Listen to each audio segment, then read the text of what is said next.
Hello guys, अब चाहिँ हामी मोमो पार्टी गर्न जाँदैछ जिनाको रुममा। त्यही भएर यो मक्टु अब चाहिँ हामी गएको मोमो बनाएर खानु लागि।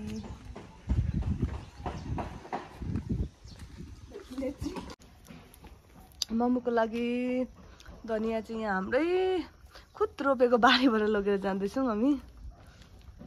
भयो पुग्छौँ।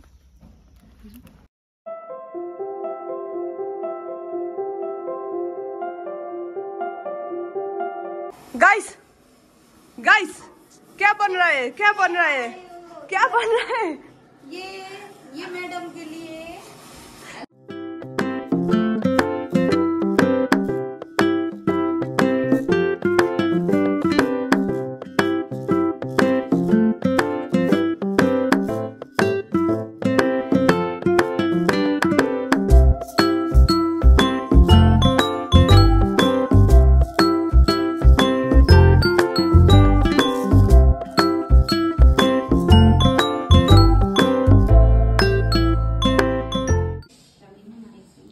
मोमो पनि रेडी भइसक्यो, अब चाहिँ खाने हो। मोमो चाहिँ एकदमै टेस्टी भएछ।